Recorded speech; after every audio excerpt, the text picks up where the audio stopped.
Hey friend, please subscribe. 1 second for you. Big deal for me. I heard my own name and I stopped walking. It was the morning of my wedding. I'd just come back from grabbing coffee for the guys, still in jeans, tucks in a garment bag slung over my shoulder. I was halfway down the hallway toward the bridal room when I caught Marissa's voice. Sharp, clipped, with that fake warm tone she always used when she was about to trash someone under the banner of concern. "I mean, he parks cars," she said. "That's not a career. That's holding space until someone better shows up." She was talking to one of their aunts, the one with the stiff hair and pearls, who always looked like she smelled something bad. They were just outside the coat closet. I was behind the door, one step from the corner. "I still can't believe she's going through with it," Marissa said, like it was a tragedy. "I mean, look at that tux. It's optimistic. He's plateaued. They'll probably end up in some converted attic over somebody's garage. Before we begin, tell us in the comments which city or country you're tuning in from. Let's see where everyone's watching today." Thanks, and here's the story. I felt my jaw lock. I wanted to walk around that corner and lay it all out. The money, the name, the building I just bought. But I didn't. I stood still, like a damn ghost in my own wedding day. My name's Grant Nolan. I'm 55 now. But this started back in April 2007 when I was 37, the week I was supposed to start a new chapter. What I got instead was a first warning shot from the Keene family. On paper, I was a dockhand working night shifts at a cross-docking yard outside Worcester. Paid the bills. I also parked cars at Fenway on game nights. Not glamorous, but it kept my mind sharp and my hands moving. What I didn't advertise? I'm the maternal grandson of Walter Keller. Yeah, Keller Cold Chain and Logistics. The company behind those long silver reefer trucks and massive bonded warehouses you see off the turnpike. He built it from 1 truck to 3 states of infrastructure. He's the reason I started in the yard at 22, learning from the bottom, stacking pallets, riding forklifts, taking shifts on dispatch and maintenance. I never led with that. People smell money and start acting weird. Lila knew. My fiancée. She knew everything. We agreed to keep it quiet until after the wedding. She liked that I showed up for her, not what I could buy her. That's what made me love her. Her family. Whole different universe. Her mom, Lorraine, smiled with her teeth and judged with her eyes. Marissa, her older sister, ran charity boards like film festivals and could cut your dignity in half with a single word. We were doing things our way. Small church in Shrewsbury. No ice sculpture, no DJ. Just vows, family, and food after. I liked it simple. Lila liked that it felt real. And then, that hallway hit.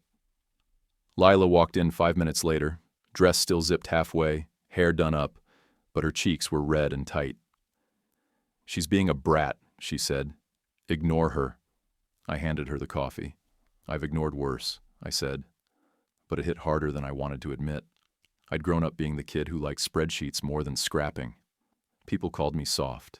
Now here I was, grown, built from the floor up, and I was still hearing it. My best man, Victor, showed up next, clapped me on the shoulder. "You'll laugh about this in 10 years, he said. He looked jumpy, like he'd already seen something coming. I figured he was just wired from all the prep. Before the ceremony, my grandfather handed me a small folded note. His handwriting was tight and square, like his knuckles. "Keep your word. Let people show you who they are." I put it in my inside pocket. I told Lila I loved her. I told her we'd ride out whatever circus her sister tried to start. "She won't," Lila said. I nodded. Looking back, I should have known better. We walked down the aisle like nothing happened, but everyone knew. You could feel it clinging to the air, thicker than incense, tighter than the knot in my gut. The church was packed, maybe 120 people, give or take a few latecomers. Half from Lila's side, half from mine, with a few Keller drivers dressed in stiff collars, tucked way in the back like they didn't want to be seen. Some of those guys had seen me stack pallets through snowstorms and 12-hour shifts. They sat quiet and proud, probably just there to support my grandfather, but I noticed every nod they gave me, silent, steady, the kind of people who don't fake clap just because a cake got cut.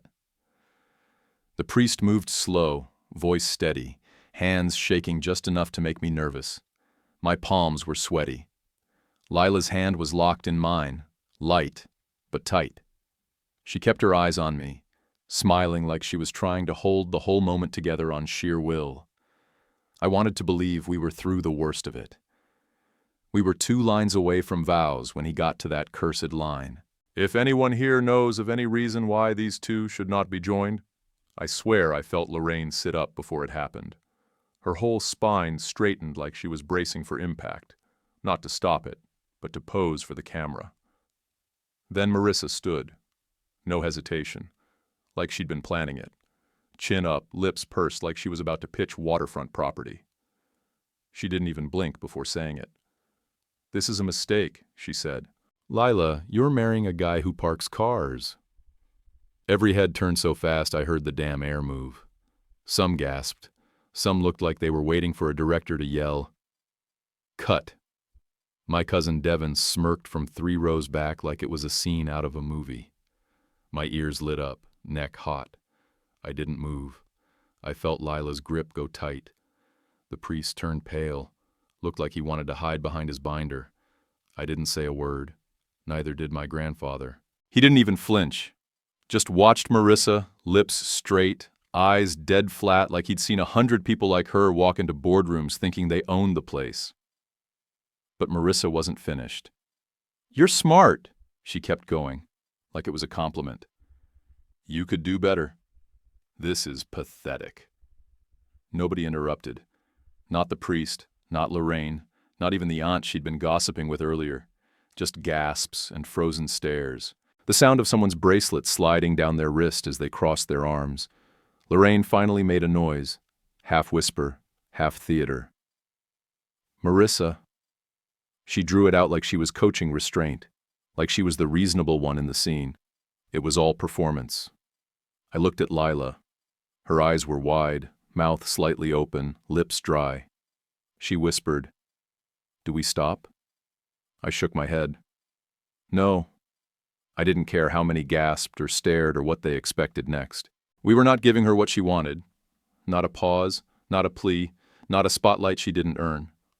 The priest cleared his throat. "Shall we continue?" I looked him dead on and said, "Yes." No stutter, no hesitation, just that one word, loud enough to carry. Marissa exhaled like she was disappointed we didn't cave. Then she tossed her program on the floor like it was a mic drop. The sound of it hitting the tile echoed up the aisle. Her heels snapped on the stone as she turned and walked out, head high, like someone storming out of a hearing, not a wedding. Nobody clapped, nobody moved. We kept going. We said our vows, exchanged rings, and kissed.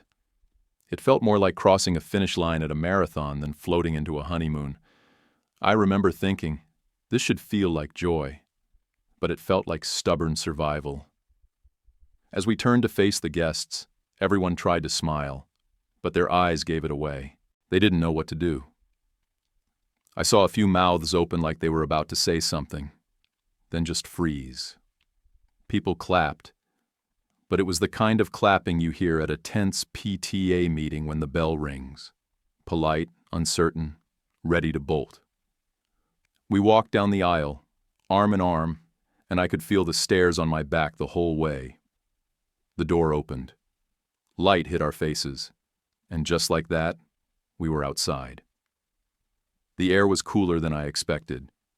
It cut through the heat building up behind my ears. The receiving line formed fast. Hugs, handshakes, congratulations, all layered with fake smiles and way too much eye contact. Marissa was nowhere in sight.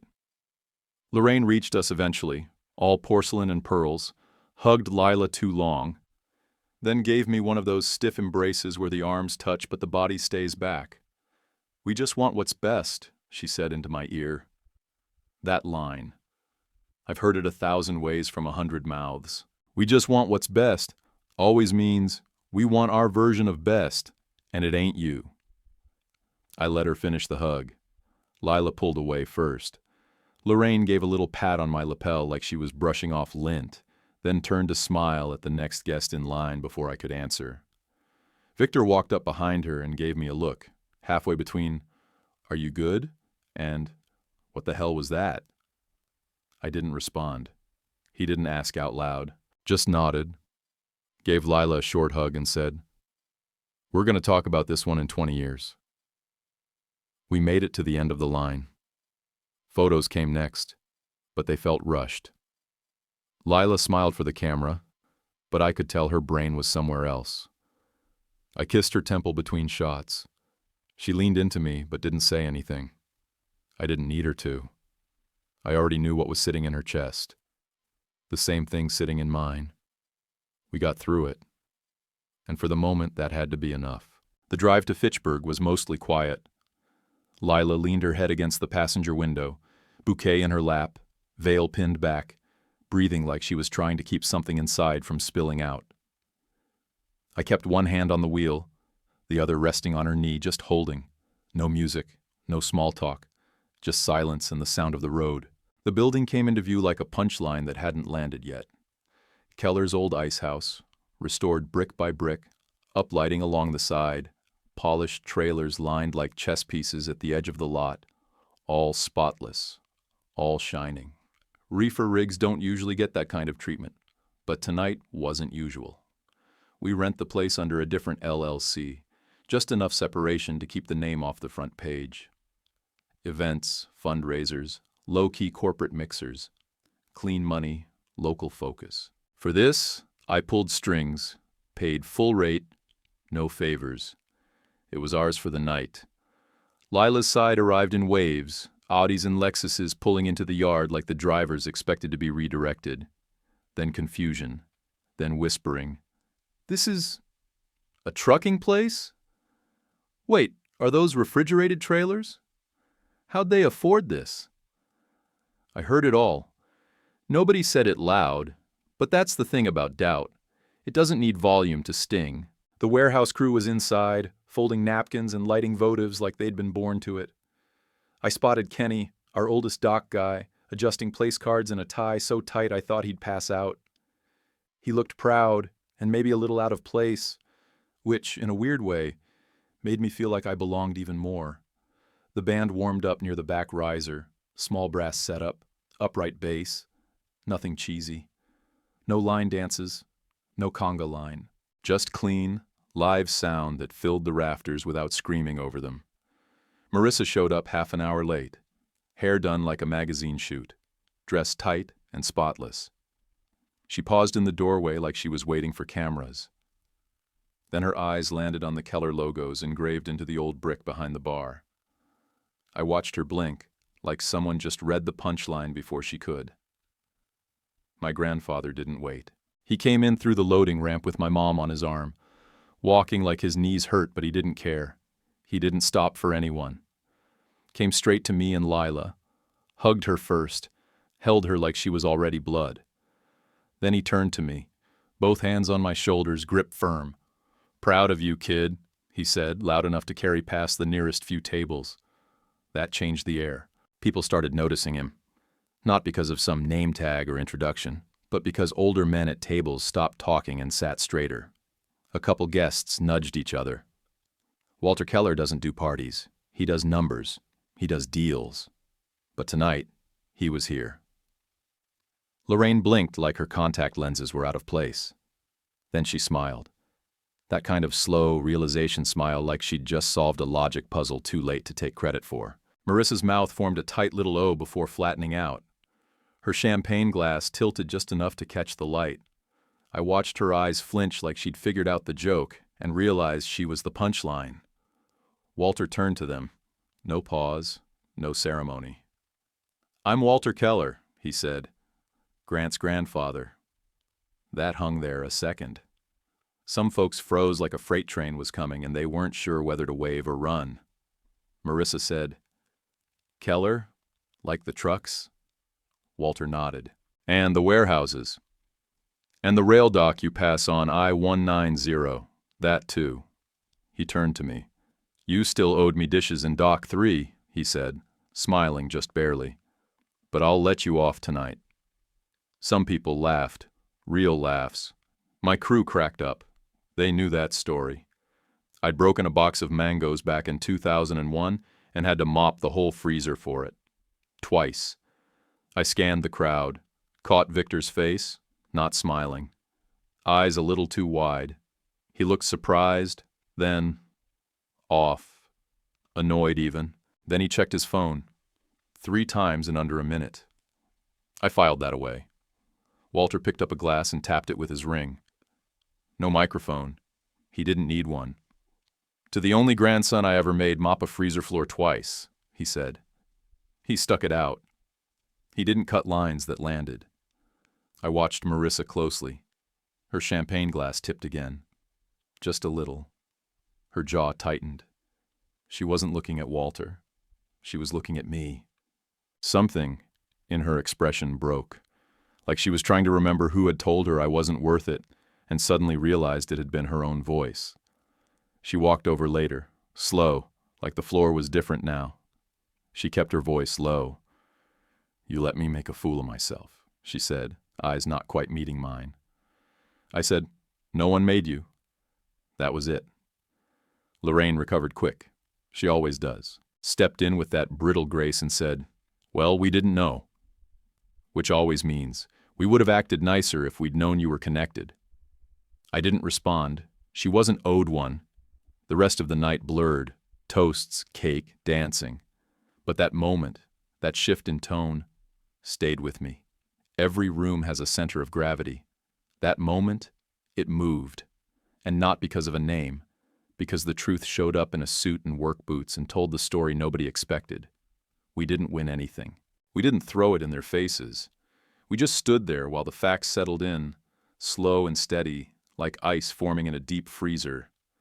The music started soft, light strumming, drums brushed with wire. The band kicked into a Buddy Holly cover, and someone dimmed the overheads just enough to soften the concrete floor. Our first dance. I've never liked being watched. I'm stiff when I dance, always have been. But Lila looked at me like I was the only man in the room. One hand on her waist, the other in her palm, she leaned in close and whispered, "Just don't step on the dress." I said, "Can't make any promises." She laughed, forehead against my cheek. That song mattered to her.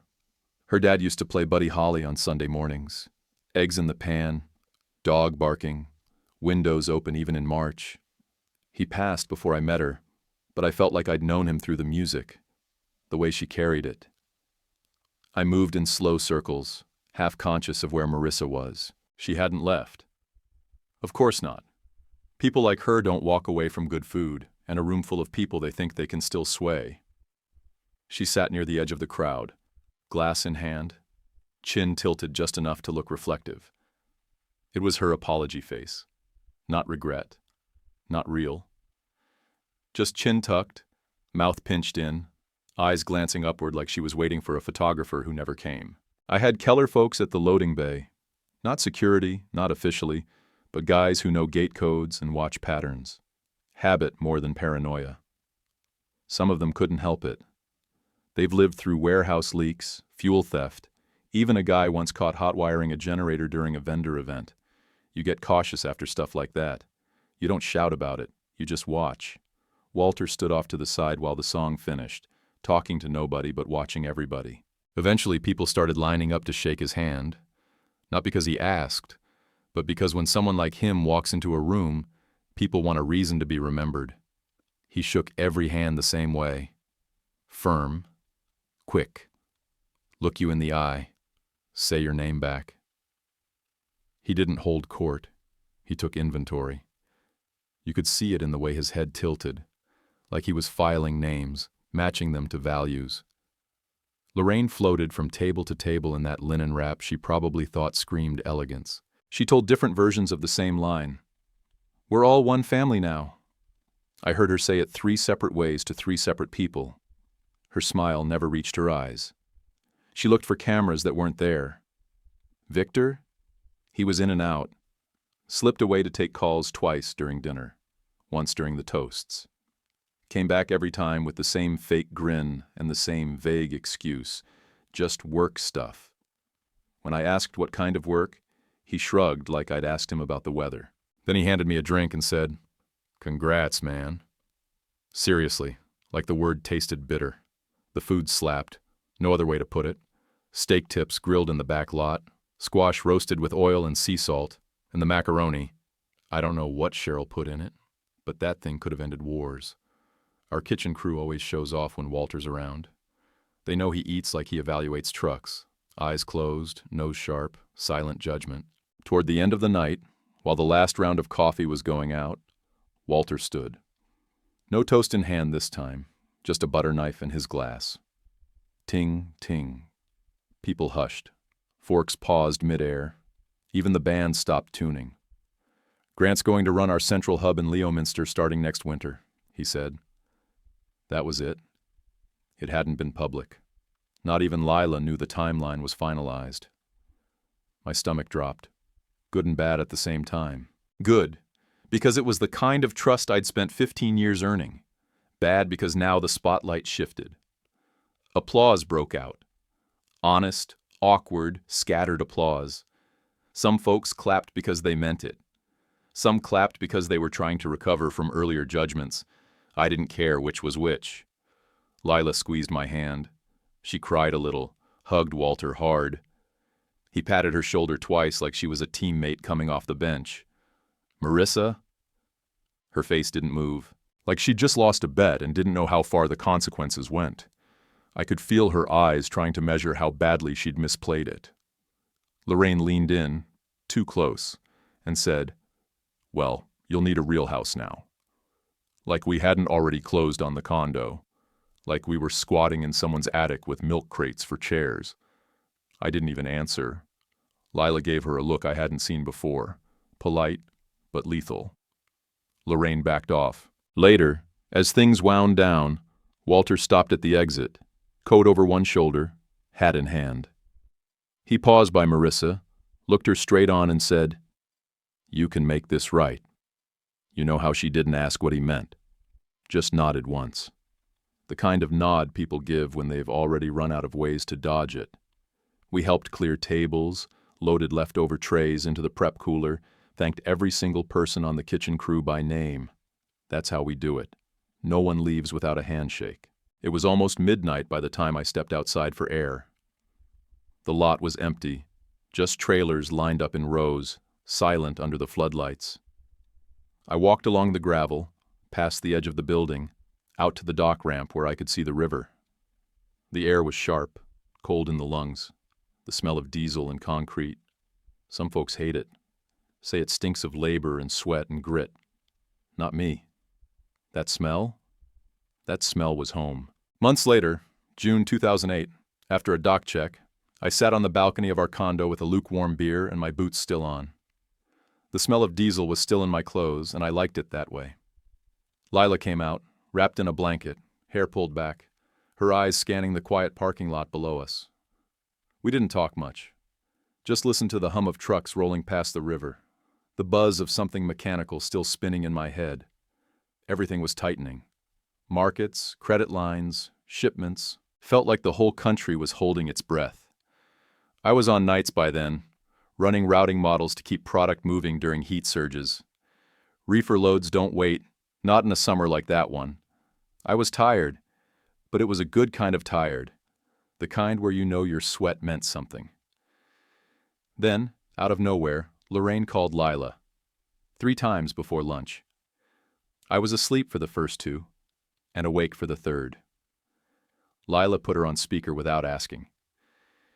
"It's bad," Lorraine said. Her voice wasn't controlled like usual. It was cracked, like the varnish had finally worn off. We sat there listening while she stammered through it. Damon, Marissa's husband, had been mixing client funds. Real clients, real money, falsified docs, ghost accounts. The kind of thing you see in those white-collar crime shows people fall asleep to, thinking it's all victimless. This wasn't a slap on the wrist. There were agents, boxes being pulled from offices, computers bagged, real charges, real numbers. By Friday, their bank accounts were frozen. The Audi lease got pulled so fast it was almost funny. Lorraine's so-called liquidity vanished into thin air. Turned out it was just a second mortgage and some foggy promises from Damon about a Q4 bounce back. Lila didn't say much. She just hung up and sat down at the kitchen table, staring at the counter like it might give her a strategy. That night, just past 10, there was a knock on our condo door. I opened it to find Marissa standing there, hair pulled into a sloppy knot, makeup gone, holding a suitcase that looked too light for what she'd just walked away from. Her mouth didn't move at first. She just stood there like she was waiting for us to fill in the words for her. Lila stepped in beside me, quietly. "I need somewhere to land," Marissa said. Her voice was low, almost like she wasn't sure she was allowed to speak at full volume anymore. She stared at the floor, not us, like she was in someone else's house, asking for a place to hide. Lila didn't blink. She just looked at me. I shrugged once, slowly. Not because I didn't care, but because I didn't need a debate. This wasn't charity. This was a line in the sand. If we opened the door, we weren't going to coddle. We set her up on the couch, blankets, pillow. Lila grabbed her a toothbrush from the guest drawer. She didn't ask for money, not then. She didn't ask for anything, just curled up under the throw blanket like a stray animal and stared out the dark window. She cried without sound, one tear at a time, no sobbing, no apology. I made grilled cheese because that's what I do when I don't know what else to offer. Bread, butter, cheese, pan. Simple, cheap, warm. She ate like it was the only thing she'd had all day. Next morning, I brewed coffee while Lila flipped pancakes.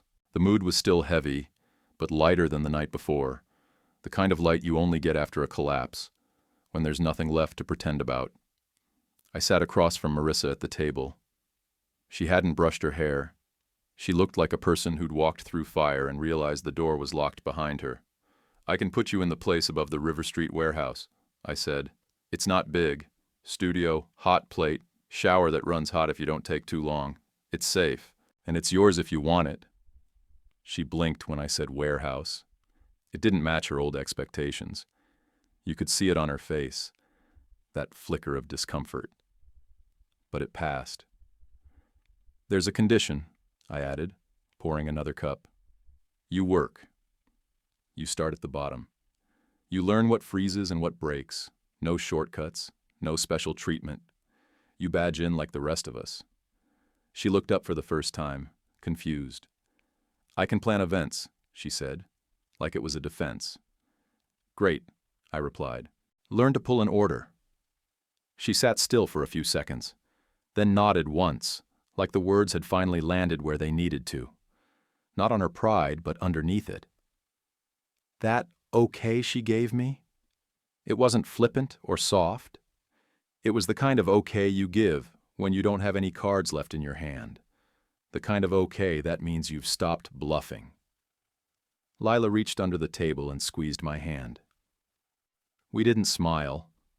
We weren't celebrating, but we were on the same page. Help, but not for show. No cameras, no rescue fantasies, just a studio over a cold dock and a job that started with steel toes and pallet jacks. That weekend, I took her over to River Street myself, carried her suitcase up the stairs while she looked around in silence. She didn't complain about the rail noise or the view of the loading bays. She didn't ask about amenities or finishes. Just walked in, set the bag down, and looked at me. "When do I start?" she asked. "Monday, 4 a.m. "Okay." I nodded once, then left her to it. Her first morning, she showed up 5 minutes early in jeans that looked like they hadn't seen a warehouse floor in their life, and boots that were new enough to squeak. I didn't meet her at the door. Jay did. That was the deal. No special tours, no pep talks. She got the same walkthrough every new hire gets: restrooms, lockers, break room, safety binder. We moved her into the warehouse studio the weekend before. One room, one window, hot plate, a fridge that hummed louder than it cooled, and a view of a rail line that rattled by at 2 a.m. if the corn came in late. She didn't complain. She didn't ask if there was Wi-Fi or storage or a better view. She asked what time shift change was and where to buy gloves that wouldn't split. By Tuesday, she tore her thumb open on the serrated edge of a box of frozen strawberries. Not a huge cut, but it bled fast. I was on the mezzanine doing inventory review when I saw her wrap it in blue shop towel and duct tape. She didn't tell Jay. She didn't try to get out of anything. The next morning, she showed up with a real bandage on and a backup in her pocket. That's how I knew something had shifted. She learned to badge in and out without the usual 2-week stumble. Learned to stack by weight, not by color. Learned to rotate stock by code date, not just what looked oldest. Learned that greens don't go near onions unless you like angry chefs and bad Yelp reviews. She wrote everything down on a little pocket notepad, the kind Walter used to carry when he was still running shifts in his 50s. On her third day, she ran a pallet jack into the yellow bollard by Dock 6. Not hard, just loud. Half the line turned to look. I was up top again, watching. Didn't say a word. She backed it up, adjusted her angle, and did the same run again, slower. This time, no bump. I didn't offer advice unless she asked. No lessons, no metaphors, no sit-downs about grit or legacy. Shop talk stayed simple. Location numbers, bay timing, product sensitivity. Nothing more than she needed to know to survive the shift. But she asked. A lot. Why are temps different on two sides of the same box? What's the difference between a seal and a lock? If the print on the manifest doesn't match the case number, what gets priority? She wasn't asking to impress. She was asking to stay employed. Twice a week she'd come up to the condo for dinner. Nothing formal, just pasta, salad, whatever we threw together between shifts. First couple times, she barely said 10 words. Just ate, drank, listened. By the third week, she started bringing a 6-pack of store-brand seltzer. Flavors no one asked for, cucumber lime, pear ginger. But it was the gesture that mattered. Lila lined them up in the fridge like trophies. One Thursday night, Lorraine showed up at the warehouse, drove herself in a 2-door that coughed up the hill. She wore low heels, long scarf, and the expression of someone who'd never stood on concrete longer than 5 minutes. Security radioed me before she even got out of the car. I met her near the back dock. "Is she safe?" Lorraine asked. "She's not in danger," I said. She nodded slowly, like she was translating that into something she could process. We walked the line for a few minutes. She made polite comments about how organized everything looked, but when a forklift beeped and reversed nearby, she flinched and stepped behind me. She left in under 20 minutes. Didn't say goodbye to Marissa. Didn't ask to. After that, something changed in Marissa. Not big, but noticeable. One night she posted online under a local delivery thread where people were complaining about delays. She wrote, "They're not just boxes. They're people's dinners, their insulin, their school lunches. Show a little respect." I read it twice. Never brought it up. She didn't either. Around week 8, Jay pulled me aside. "She's not the worst new hire I've had," he said, voice flat. From Jay, that's a standing ovation. We started giving her window runs, expeditor duty, handle the last-mile handoffs, coordinate between dock crew and driver schedules. It's a pressure job, juggling too many variables, and 2 thermal printers that jam if you so much as breathe near them. She didn't flinch. Even when the frozen fish order went to the wrong truck and the driver blew up about delays, she took the hit, rerouted it, and apologized without falling apart. She never cried at work.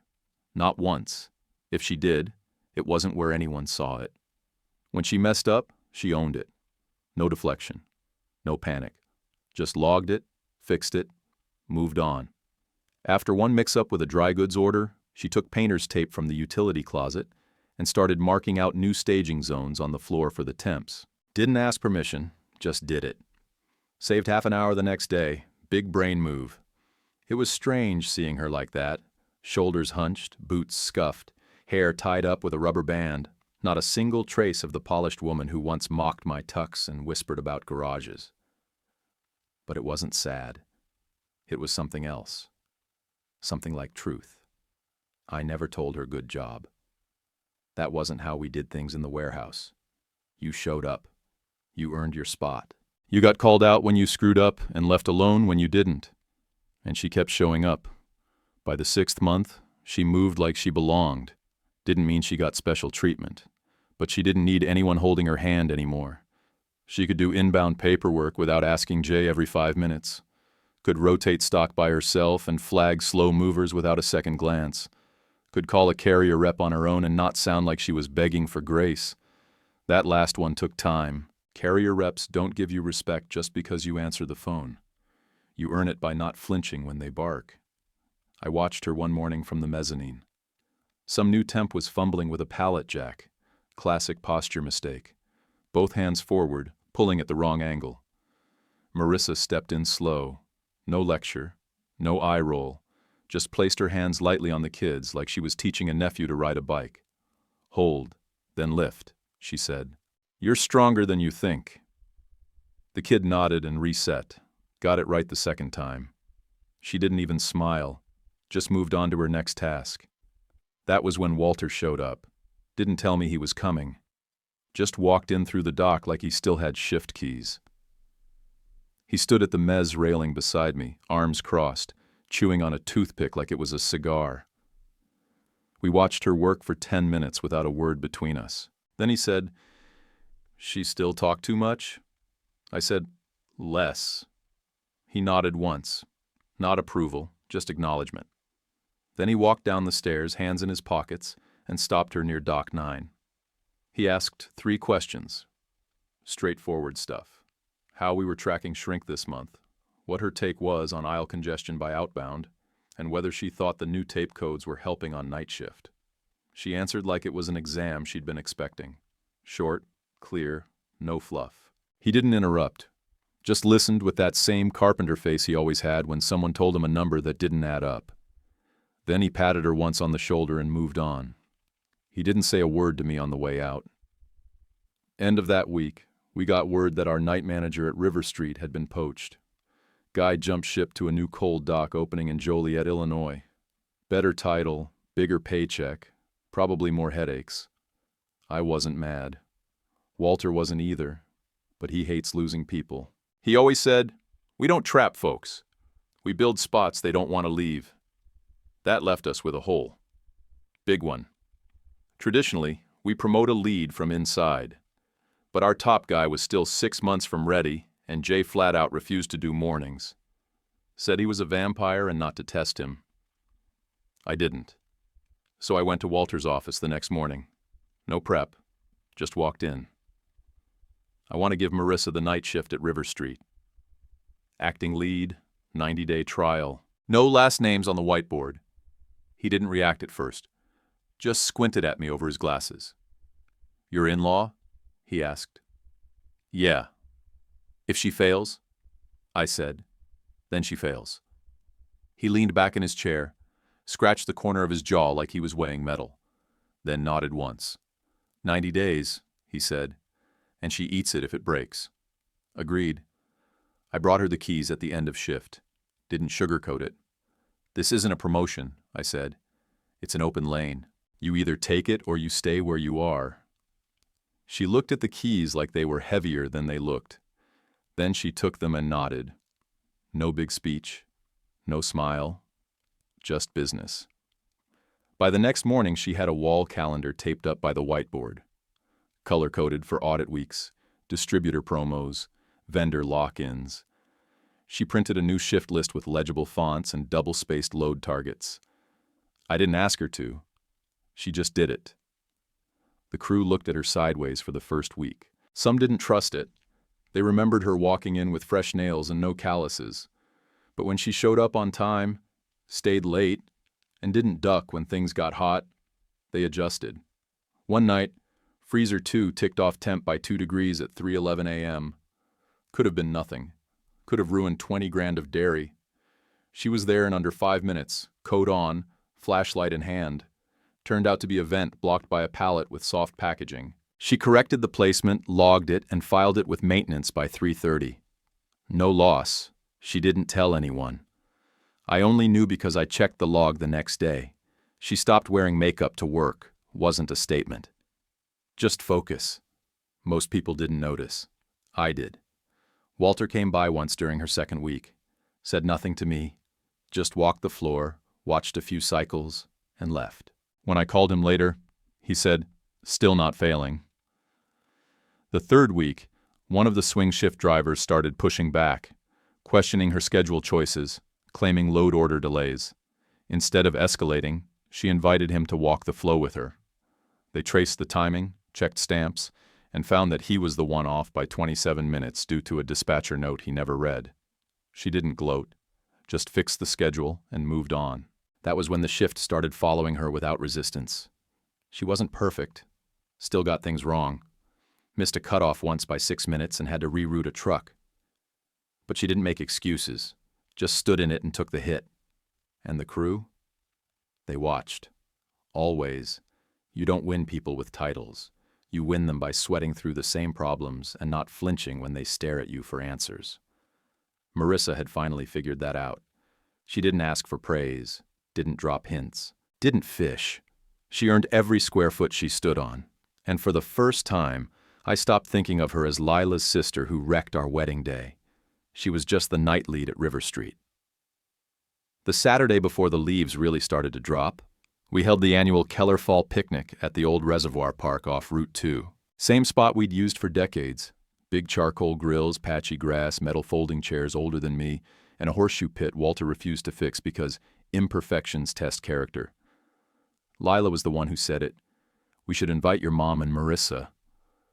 I didn't argue. You build bridges or you don't. Complaining about the river never helped anybody. We set up early. Jay brought the smoker trailer and started seasoning the ribs like he was prepping for a competition. Drivers showed up in bunches, kids in tow, wives balancing paper plates and baby wipes. You'd never know some of those guys spent their nights in 80,000-pound reefers rolling across 3 states. They just looked like regular dads drinking cheap beer and waiting on burgers. Lorraine arrived around noon, floating across the grass in a linen outfit too bright for the setting. Big sunglasses and a purse that probably cost more than the meat budget. She smiled at everyone like she'd met them before. She hadn't. Marissa came 10 minutes later. No makeup, ponytail tight, jeans and steel toes, grease streak on her cheek she hadn't noticed. Hands nicked up, one of her knuckles taped. She walked like she had somewhere to be, even when she didn't. 3 of our drivers recognized her right away.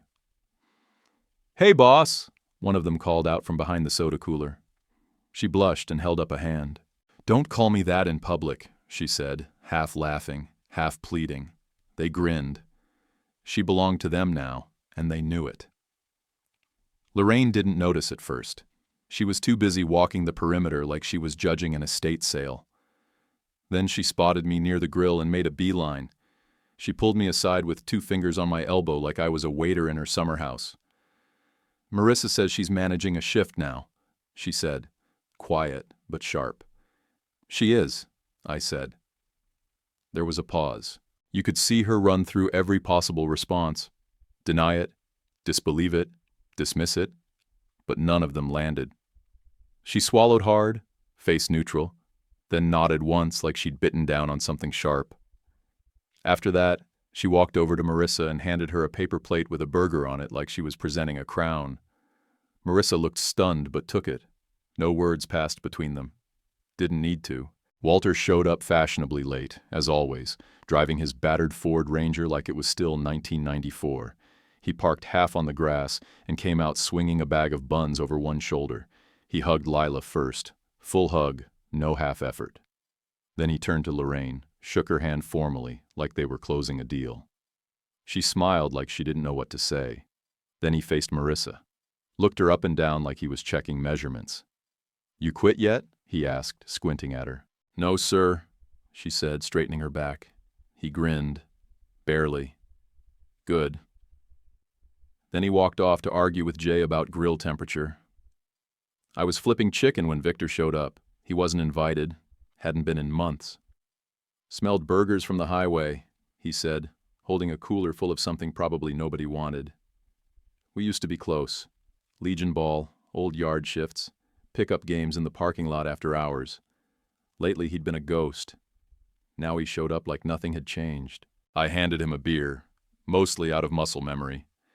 He leaned against the grill table and looked around like he was casing the place. "Your cousin's hiring out of your shop list," he said casually. "I could use contacts if you got 'em."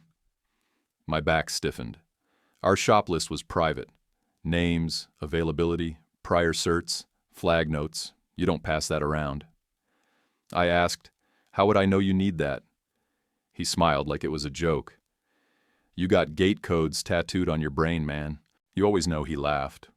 Alone. I didn't say anything, just watched him crack his beer and wander off to the drink station like nothing was wrong. Lila came over later, brushing potato salad off her arm from one of the kids running by. She leaned in close. "Watch Victor.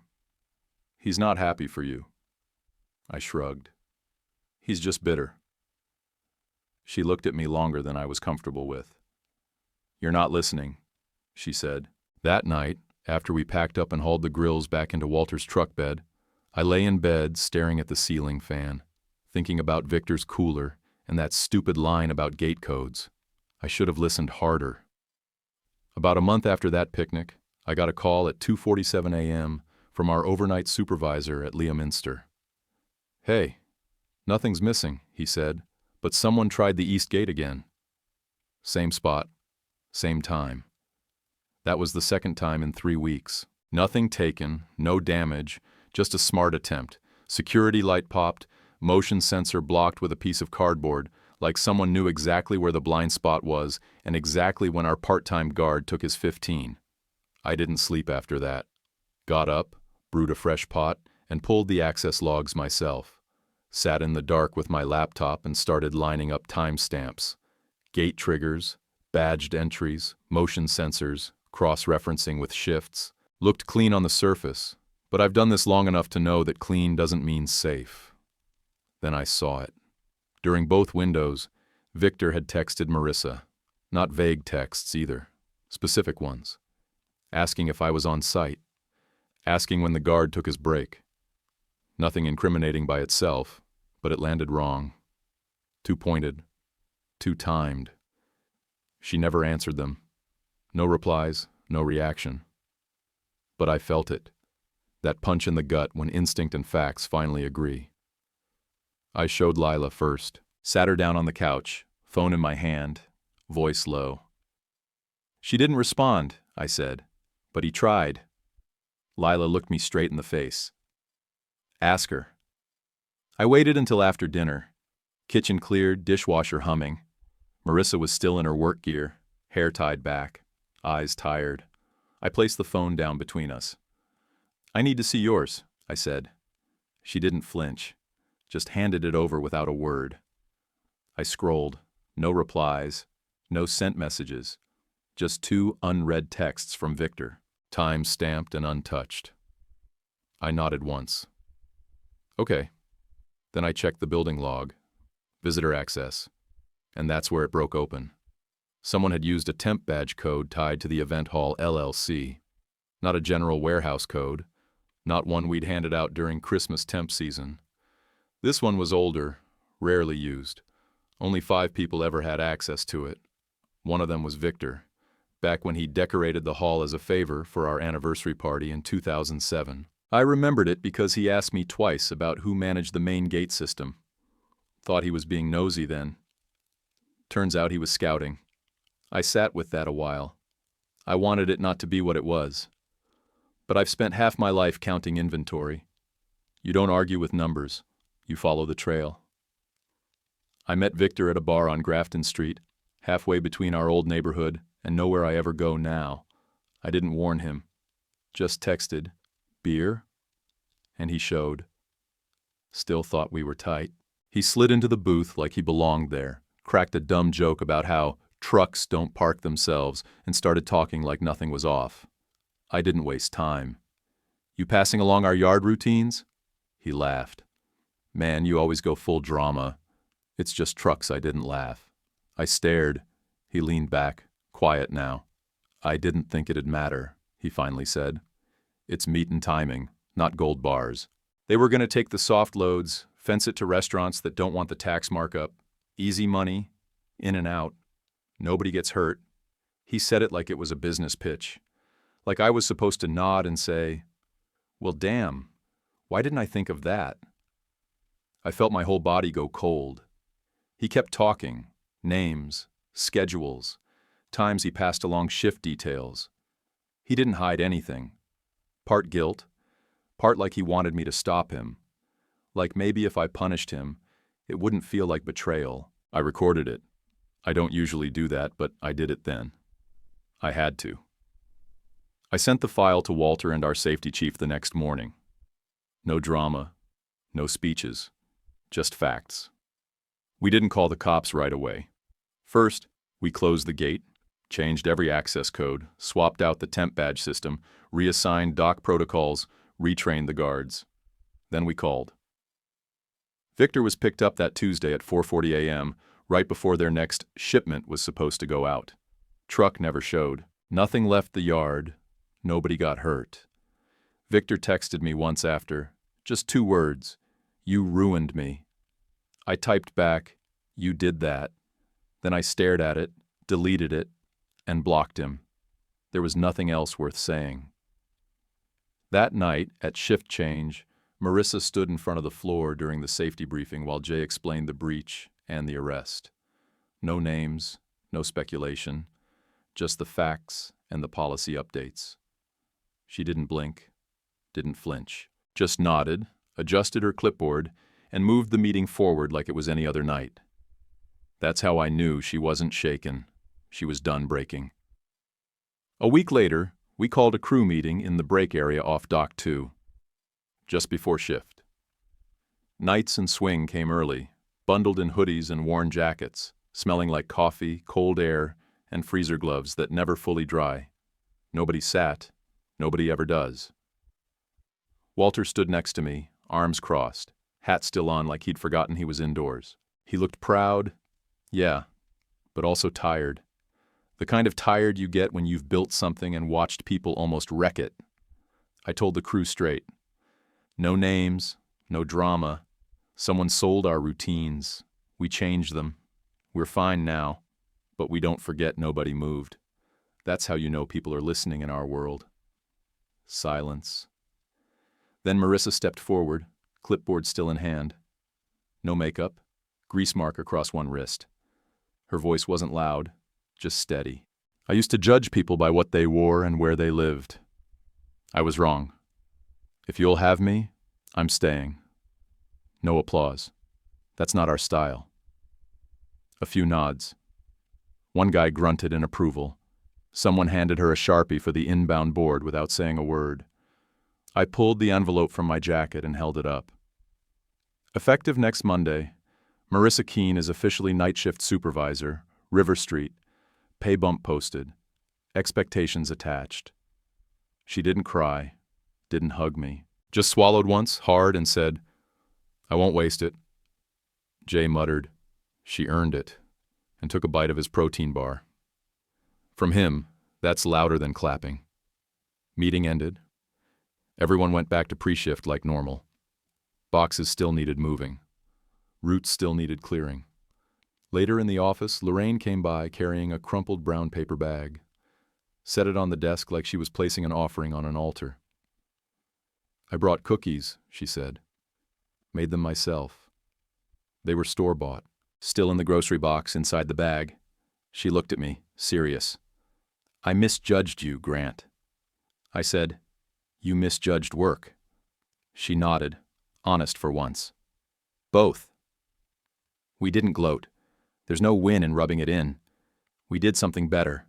We scheduled Marissa for the holiday surge calendar, gave her the lead on vendor audit prep in February, then handed her the training draft she'd written by herself in March and said, "Make it official." She did. That night, Lila and I celebrated at a diner out on Route 70. Still cash only.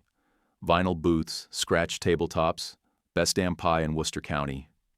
She touched my wrist and said, "You did the right thing back at the church." I said, "You did by not running." We ordered the pie. We didn't share it. We earned it. Last I heard, Victor moved to Florida. Charges got reduced, maybe pled down. I didn't chase the details. Some doors, you close, and you don't look back at the hinges. Every once in a while, Lorraine finds a way to drop into conversation that her son-in-law runs a logistics hub I let her. People are going to peacock. Doesn't mean you have to watch. But here's the part no one saw coming. The real payback. It wasn't when Marissa walked into that reception hall and realized who I was. Wasn't when Walter introduced himself to the Keens like he was drawing a line. It wasn't even when we caught Victor selling us out. The real payback was quieter. It was watching someone who once called me pathetic stand in a freezer at 2 a.m., count every case with frozen breath, fogging her glasses, and send drivers out safe, shift after shift, no shortcuts. I don't need applause. I need the trucks to leave full and come back clean. And to go home to Lila, who saw me before anyone else did. If you need a bow on this, last spring Marissa bought a used Corolla, paid in cash, never posted a photo, never said a word about it. That told me everything I needed to know. People can change. You just have to give them a real job and a fair shot, and be ready to lock the gate when someone shows you who they are. Would you forgive a relative who humiliated you after they changed? Or cut ties?